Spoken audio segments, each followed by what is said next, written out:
Hi, everybody. Is this Moth fantastic or what? Woo! Traditions and family. I want to narrow it down to one basic story. I was going to tell 4. I figured 1 every minute. But then I knew I talked too much, and then I figured I'd hear that sound before the end of the second one. So one I want to actually promise. You saw my daughter, Kelly Sisco, up here talking about my parents. She couldn't have done a better job. I am so pleased that she really brought the spirit of my parents in this room. So I need to speak about this first tradition because it involves Kelly. And I got to give props up to my daughter, Kelly, has been so amazing for me in my own transition from a male, a cross-dressing male, throughout most of my life, to 12 years ago going full-time female, transgender, and then having the gall to go back to being a guy and confusing the world around me, and now deciding that today is the last day of me living as Frank after 3 months, and I'm going back to FRANS starting tomorrow. So I think I'm the first person who has done that within a 13-year period of time. So I don't know if there's any award for that. Maybe it merits an extra point in the story.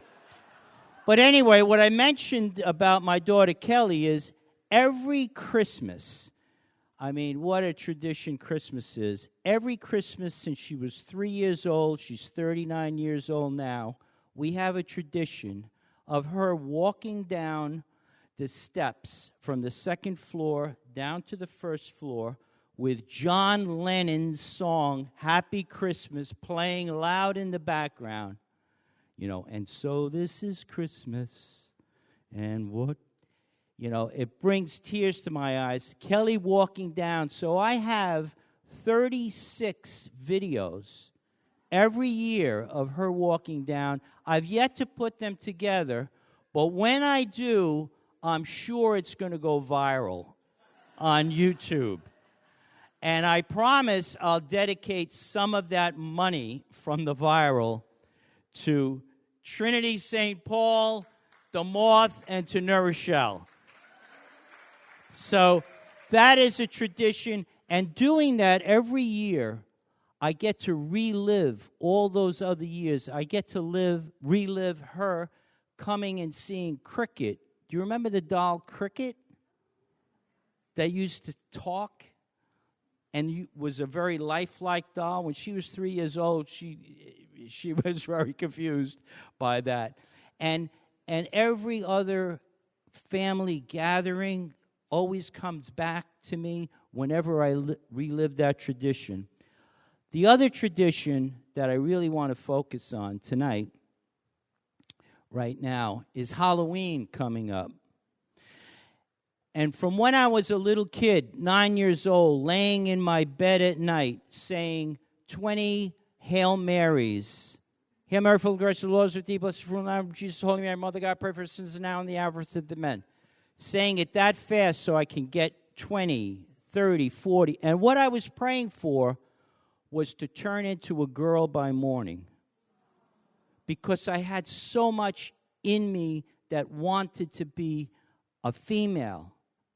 And that was complicated in my life because I wasn't gay, because sexuality and gender are really two mutually exclusive things. So I prayed and nothing happened. But then when I was 10 years old, out at Beach Town, my grandmother's house, I had the gall, I guess, to go into my cousin Sally's suitcase and pull out her clothes when they took a walk to town, and I dressed up as a girl, and I went out in broad daylight and walked as a girl, and I felt really empowered and wonderful. And yet I kept pushing that down, and I dealt with, because it didn't go with being married and having a daughter and trying to be a father.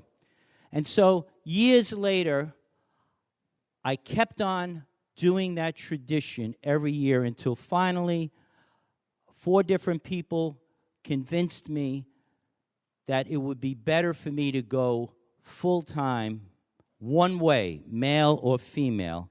And I happened to pick female 12 years ago, and I'm going back to that now.